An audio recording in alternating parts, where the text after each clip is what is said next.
Bonjour à tous et bienvenue sur NCTV Actu. L'affaire des Blue Boats offusque les pêcheurs de Belep. Lors de la signalisation de ces bateaux, une altercation a eu lieu entre les pêcheurs de Belep et les Vietnamiens. L'un d'entre eux revient sur les faits. En fait, on est descendu pour plonger, on est tombé sur eux en bas, sur le bon de sable en bas. Les avions, on a rené leur bateau, tu vois. Après, on est barré direct sur eux.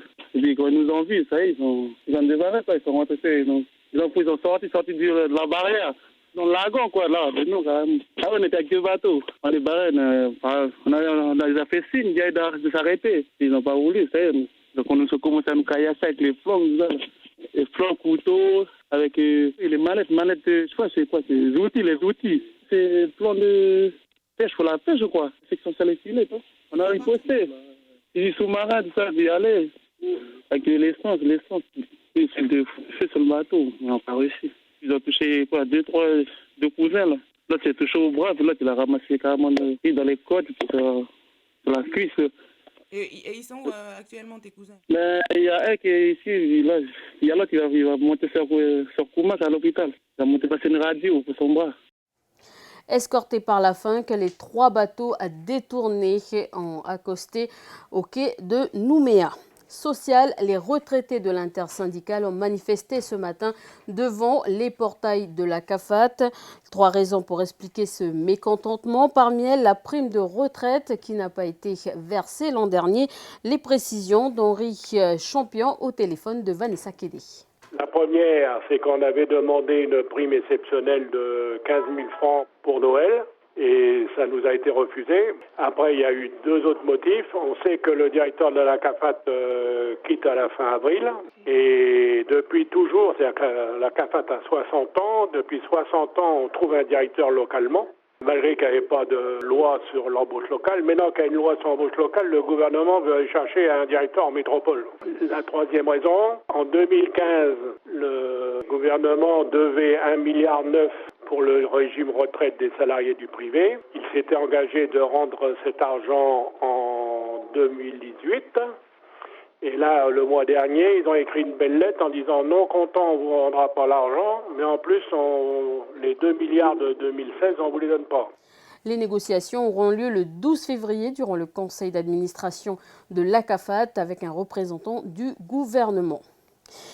Plus que quelques jours de campagne pour les 2 candidats de la primaire de la gauche. Les progressistes de Nouvelle-Calédonie soutiendront le candidat sortant. On écoute Michel Jorda. Il est au micro de Falay Wedjo. C'est l'invité du jour.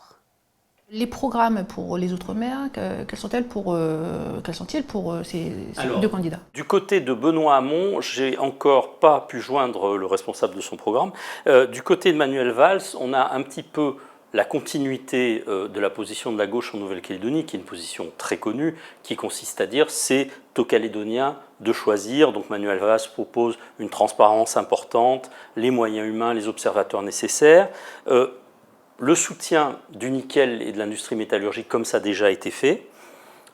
Une priorité qui n'est pas classiquement une priorité de gauche, puis qui nous tient bien à cœur, c'est la sécurité et la justice. On a de lourds problèmes de sécurité, on a vu déjà 53 personnels de plus arriver, et une certaine rigueur de la justice. Nous sommes très attachés à ce que la justice des cols blancs soit la même que la justice de tout le monde. Il n'y a pas de raison que quand on pique dans la caisse, pour parler crûment, on soit moins sanctionné que des gens qui se retrouvent dans des histoires de vol de voiture. Or, en Calédonie, quand on pique dans la caisse, c'est quelques milliards quand même. Donc il faut que cette justice-là passe. Ensuite, bien entendu, priorité à la jeunesse, mais en Calédonie, c'est pas très original puisqu'on est un pays extrêmement jeune, avec une jeunesse qui pose des problèmes, qui est de plus en plus, pas perdue, mais laissée sur le bord du chemin, et tous les moyens qu'on pourra employer pour que la jeunesse ne décroche pas seront de bons moyens. Voilà en gros. Et puis bon, le classique en Nouvelle-Calédonie, mais qui n'est pas très dans les idées de droite et que moi je retrouve dans les idées de gauche avec nos camarades du PALCA, c'est d'ancrer la Calédonie en Océanie. Nous ne sommes pas exactement dans le Loir-et-Cher, nous sommes loin, nous sommes dans un endroit où il y a l'Australie pas loin, où il y a Fidji, où il y a la Nouvelle-Zélande, où il y a d'autres partenaires, avec d'autres difficultés. On le voit, on vient d'aller arraisonner des bateaux vietnamiens dans le lagon d'Ouvéa. Ce n'est pas un problème qui se pose en Bretagne, ça. Donc eh bien, c'est particulier, ça veut dire qu'il faut des négociations, qu'il faut peut-être une diplomatie un peu différente ou adaptée. Comment va s'organiser le deuxième tour et comment allez-vous mobiliser les électeurs? Alors, mobiliser les électeurs, c'est un peu grâce à vous. Hein. On est un petit peu présent sur tous les médias le plus possible. On a bien sûr un encart dans les journaux locaux qui va apparaître. Il faut savoir qu'on a réussi, en grande partie grâce à nos camarades du Palika, à avoir un bureau de vote dans chaque commune. Il y a quelques communes regroupées, mais globalement, il y a un bureau de vote dans chaque commune. La nouveauté, c'est qu'il y a un bureau de vote à Yengen cette fois. La deuxième nouveauté, c'est que les gens de Thio peuvent aller voter à Canala. Sinon, les bureaux de vote importants et dont on nous a signalé qu'ils étaient difficiles, c'est celui de Païta qui est à l'école Vaïvété et non pas à la mairie. Pour celui de Nouméa est en salle d'honneur de la mairie et celui du Mont-d'Or est dans la mairie du Mont-d'Or. On ne peut pas plus facile. Musique, utiliser les instruments traditionnels des anciens tout en proposant une musique aux sonorités actuelles. C'est le défi que se sont lancés Roby et Gio, deux musiciens qu'Aurélie Néaoutine a suivis pour nous.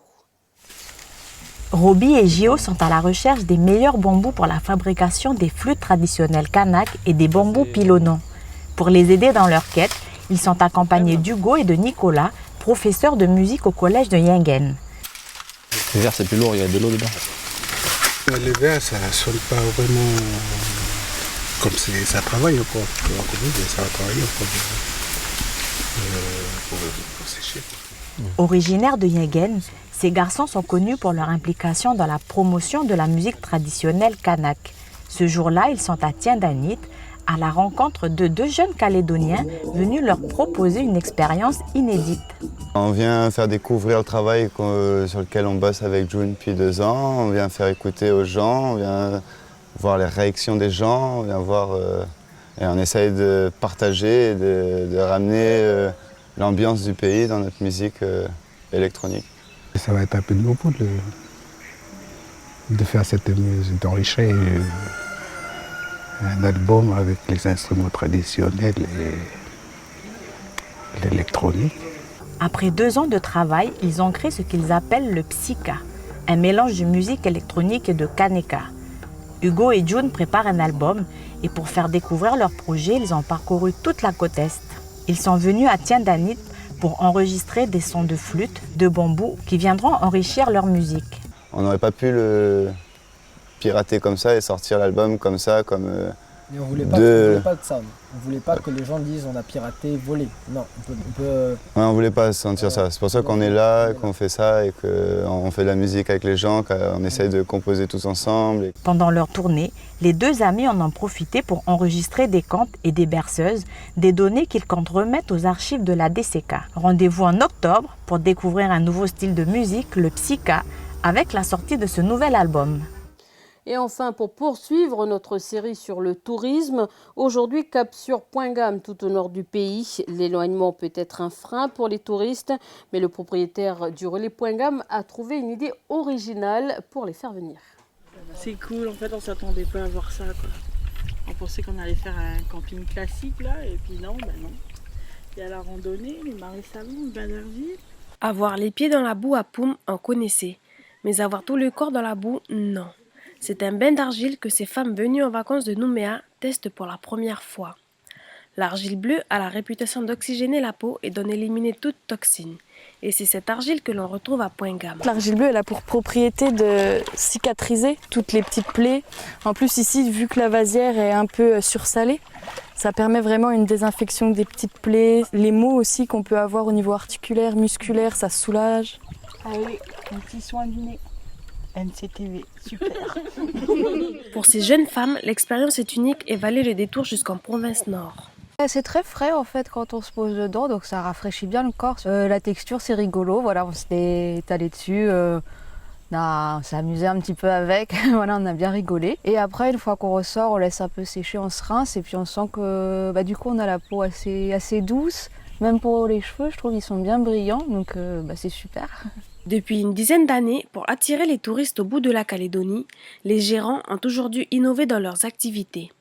Les marais salants en passant par la distillerie de Niaouli et cette dernière sortie des cartons il y a à peine un mois.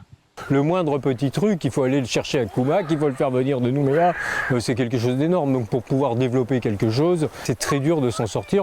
Donc je pense qu'il faut toujours trouver de nouvelles, voire de nouvelles propositions à faire aux touristes. 2500 francs, c'est le prix estimé pour profiter de ce bain d'argile. Mais petite originalité, les animatrices proposent à chaque participant de donner la somme qui lui convient. Voilà un reportage signé Natacha Ogui. Et c'est la fin de ce journal. Merci de nous avoir suivis. Je vous retrouve demain pour une nouvelle édition.